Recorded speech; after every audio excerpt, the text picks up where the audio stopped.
ইমন, জি chairman সাহেব। গত মাসে সুদের টাকার হিসেব দাও। জি চেয়ারম্যান সাহেব, এখনই দিচ্ছি। দক্ষিণ পাড়ার আবুল দিয়েছে 3,000, মামুন দিয়েছে 4,000, আর রহিম দিয়েছে 5,000। ও, রহিম দিয়েছে 5,000। তা দক্ষিণ পাড়ার বুলবুলির কি খবর? ও তো টাকাটা দিল না। চেয়ারম্যান সাহেব, বুলবুলের বাসায় গেছিলাম, ওর বাড়ি তালা মারা, ওর কোনো খোঁজ পাইনি। ও, বুলবুলির বাড়ি তালা মারা? তাতে কি হয়েছে? ওর গোয়াল ঘর আছে না? গোয়াল ঘরেতে তো একটা গরু ধরে নিয়ে আসতে পারতে।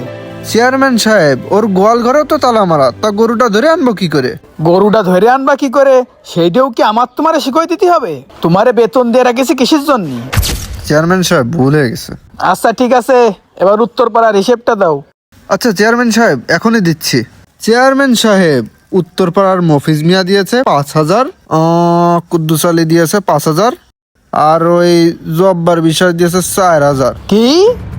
জব্বার বিশ্বাস 4,000 দিছে কেন? ওর তো 5,000 টাকা দেওয়ার কথা। চেয়ারম্যান সাহেব, ওর নতুন জামাইটা বাড়ি আইছে, তাই 1,000 টাকা কম দিছে, বাজার করবে। ওর জামাই আয়েছে, বাজার করবে, তা আমার কি? আমার টাকাটা দিনি কিসের জন্য? জব্বার বিশ্বাসটা আমি কত করে কইলাম তোর ওই কচি মেয়েটারে আমার সাথে বিয়ে দে, সেইটা ও শুনলো না। ওর কত বড় সাহস, ও আমার সুদের 1,000 টাকা কম দেয়। চেয়ারম্যান সাহেব, কিরম কথা করছেন? আপনার বয়সের দিকে একটু খেয়াল করেছেন? এই না মানে আমার দিকে একটু খেয়ালটা রাখেন আর কি। এই সে হবে না হবে না, সে দক্ষিণ পাড়া সাকিব মিয়ার কি খবর? চেয়ারম্যান সাহেব, সাকিব মিয়ার তো 3 মাস ধরে খোঁজই পাওয়া যাচ্ছে না, আর ও তো 3 মাসে সুদের টাকা দিলও না, আমার সাথে দেখাও করলো না।